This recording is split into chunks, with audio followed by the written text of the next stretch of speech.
बड़ी डरी सहमी सी वो दो बूढ़ी आंखें प्लेटफार्म पर हर आते जाते चेहरे को ऐसे देख रही थी जैसे किसी को ढूंढ रही हो। हर चेहरे में उसे कोई अपना नजर आता था। फिर मायूसी से सिर झुका लेती। रेलवे स्टेशन का वो कोना जहाँ वो वृद्धा जानकी देवी बैठी थी, हर गुजरते इंसान को एक सवालिया नज़र से देखती, जैसे कहना चाहती हो, क्या तुमने मेरे बेटे को देखा? अचानक ट्रेन की सीटी बजी। सारा स्टेशन भागने लगा।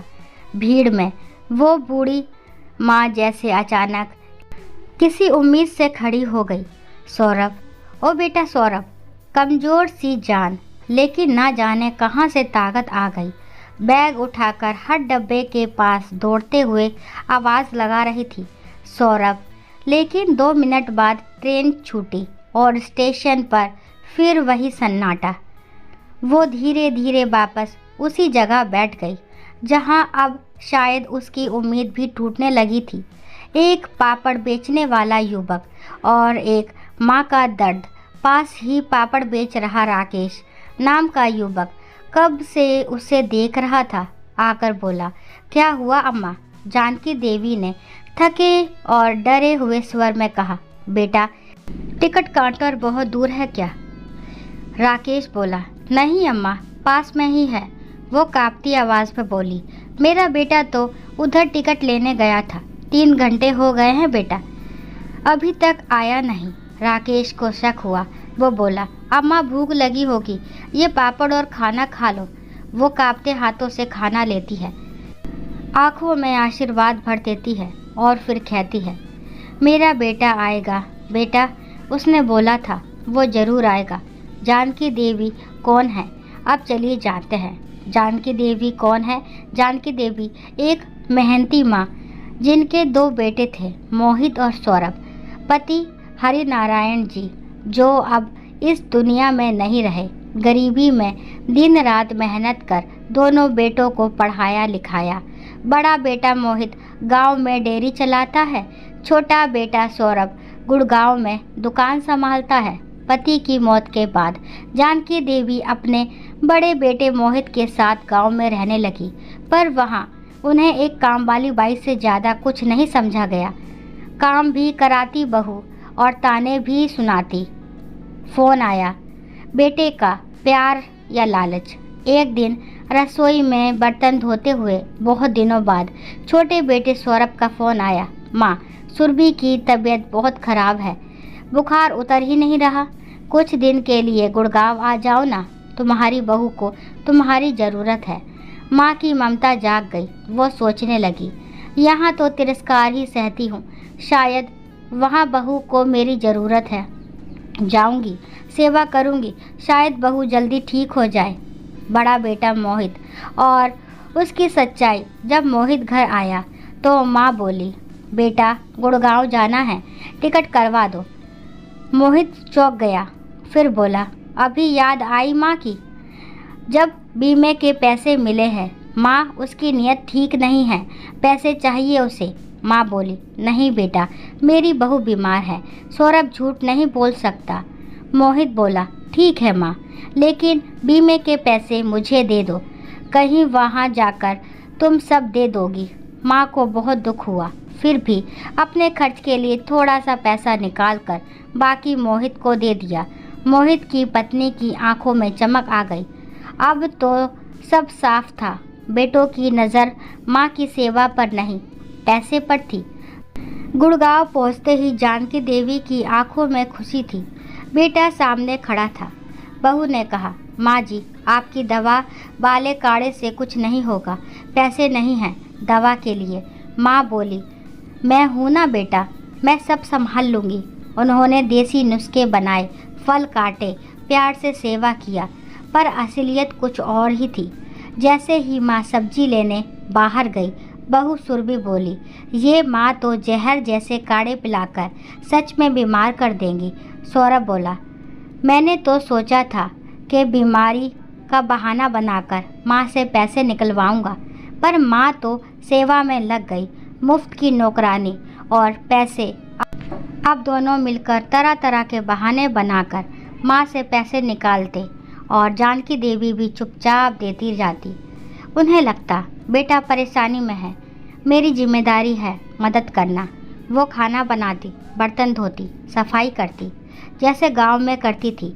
लेकिन एक दिन जब रसोई में हाथ जल गया, छाले पड़ गए और वो काम ना कर पाई, तब माँ, इस महीने खर्च कुछ ज़्यादा हो गया है, पिताजी के बीमे के पैसे में से थोड़ा और दे दो ना, सौरभ ने धीरे से कहा।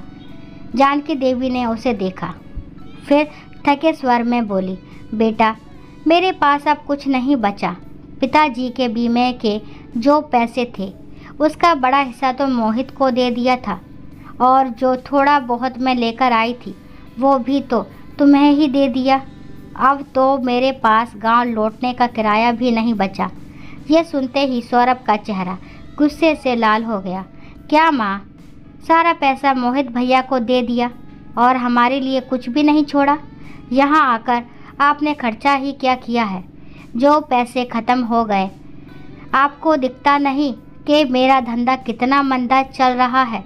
जानकी देवी की आंखें भर आई, धीरे से बोली, बेटा जब काम धंधा अच्छा नहीं चल रहा था तो थोड़ी बचत करनी थी। अब तुम्हारी गलतियों की सज़ा मुझे मत दो। तभी सुरभि बीच में बोल पड़ी, माँ जी, ये प्रवचन देना बंद कीजिए। हमारे घर का खर्चा पहले ही मुश्किल से चलता है, अब हम आपके बोझ को और कैसे उठाएं? सौरभ ने अपनी पत्नी की हाँ में हाँ मिलाई। माँ, आप एक काम करो, भैया के पास गांव वापस चली जाओ। ये सुनकर जानकी देवी अंदर से टूट गई, कांपती आवाज़ में बोली, बेटा मैं तो तुम्हारे कहने पर आई थी। अब जब पैसे ख़त्म हो गए तो मेरी 2 रोटी भी तुम्हें भारी लग रही है। क्या सच में तुमने मुझे सिर्फ पैसों के लिए बुलाया था? माँ के नाम पर अगर पैसे मांगते तो मैं वैसे ही दे देती। तुम्हें मेरी सेवा का सौदा करने की क्या ज़रूरत थी? सुरभि ने मुंह चिढ़ाते हुए कहा। माँ जी, अभी नाटक बंद कीजिए। हमसे आपका खर्च नहीं उठाया जा रहा। आप खुद ही बताइए, आपको यहाँ कौन खिलाएगा? सौरभ भी बोला, आप कल जाने की तैयारी कीजिए, मैं आपको स्टेशन छोड़कर आता हूँ। अब जानकी देवी पूरी तरह से स्तब्ध थी। अपने ही बेटे से ये सुनना, ऐसा लग रहा था जैसे उनके पैरों के नीचे से ज़मीन खिसक गई हो। आंखों में आंसू लिए उन्होंने मोहित को फ़ोन मिलाया, रोते हुए सारी बात बताई। पर मोहित ने फ़ोन उठाते ही कहा, माँ, हमने आपको इतने साल पाला है, क्या अब कुछ समय वो नहीं रख सकते? आपका बोझ सिर्फ हम ही क्यों उठाए? आप वही रहिए। और फ़ोन काट दिया। फ़ोन कटते ही जानकी देवी की आंखें पथरा गईं, सन्न हो गई वो। क्या यही दिन देखने के लिए मैंने अपने बेटों को पाल पोस कर बड़ा किया था? क्या अब माँ एक बोझ बन गई है? वो बैठी रही, छत को घूरती रही, आंसू बहते रहे। सुबह होते ही उन्होंने देखा कि सौरभ और सुरभि उनका सामान पैक कर रहे हैं। सौरभ बोला, चलो माँ, स्टेशन चलना है। वो दिन शायद उनकी किस्मत की सबसे बड़ी आजमाइश थी, जहाँ एक माँ अकेली बैठी थी, लाचार नहीं पर ठुकराई हुई थी। उसी समय कुछ महिला समाज सेवी संस्थाओं की टीम स्टेशन पर पहुंची। उनकी नज़र जानकी देवी पर पड़ी। वो थकी हुई आंखें, कांपते हाथ और उस चेहरे पर 1000 सवाल थे। एनजीओ की महिलाओं ने पास आकर पूछा, माँ जी, आप यहाँ अकेली? तो कांपती आवाज़ में जानकी जी ने बस इतना कहा, मेरा बेटा टिकट लाने गया था, अब तक लौटा नहीं।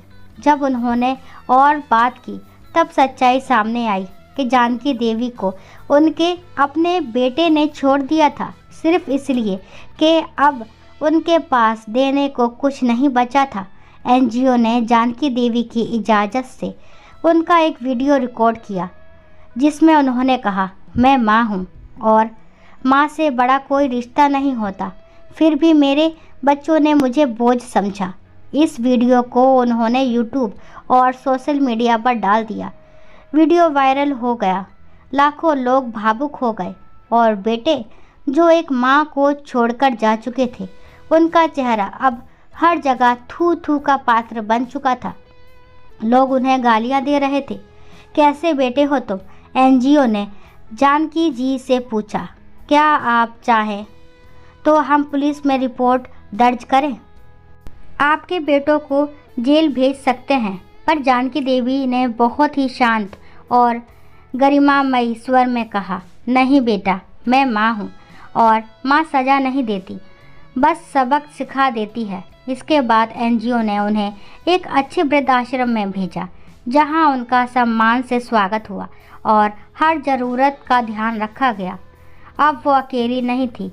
उनकी सेवा करने वाले लोग उन्हें माँ कहकर बुलाते थे और वो मुस्कुराकर कहती, जो खून के थे उन्होंने छोड़ दिया, अब जो दिल से जुड़े हैं उन्होंने अपनाया। जब बेटों ने यूट्यूब पर वे वायरल वीडियो देखा तो शर्म से पानी पानी हो गए। अब उन्हें अपनी गलती का एहसास नहीं, बल्कि अपनी बदनामी का डर था। उन्होंने सोचा, अरे इससे तो अच्छा था माँ को घर पर ही रखते, कम से कम बदनामी तो ना होती। एक मुफ्त की नौकरानी थी। वो दौड़े दौड़े वृद्धाश्रम पहुँचे। माँ को देखा तो आंखें झुक गई। कहने लगे, माँ चलो घर चलो, अब हम आपकी इज्जत करेंगे। लेकिन इस बार जानकी जी ने पहली बार साफ शब्दों में जवाब दिया, नहीं बेटा, अब भरोसा नहीं रहा। आज मुझे लेने आए हो, कल फिर छोड़ दोगे। जहाँ अपमान मिला था वहाँ अब लौटना नहीं चाहती। अब ये आश्रम मेरा घर है और जो लोग आज मेरी सेवा कर रहे हैं उन्होंने मुझे कभी दुख नहीं दिया। अब मैं माँ की तरह नहीं, आत्मसम्मान के साथ इंसान की तरह जीऊँगी। ये कहकर जानकी देवी वहाँ से पलट गई और बेटे बस रोते रह गए, क्योंकि माँ की चुप्पी ने इस बार उन्हें सबसे बड़ा सबक सिखा दिया था। माँ सिर्फ जन्म नहीं देती, ज़रूरत पड़ने पर खुद को मिटा भी देती है। पर जब माँ भी किसी दिन कह दे, अब नहीं सहूँगी, तो समझ लो उस दिन इतिहास बन जाता है। और बेटे शर्म। दोस्तों, आशा करती हूँ ये कहानी आपको ज़रूर पसंद आई होगी। अगर कहानी पसंद आती है तो प्लीज़ मेरे चैनल SP स्टोरी टेलिंग को लाइक, शेयर, सब्सक्राइब करना ना भूलें। और इस कहानी के बारे में आपके जो भी विचार हैं कमेंट बॉक्स में ज़रूर बताएं। कहानी को लास्ट तक सुनने के लिए थैंक यू। राम राम, राधे राधे।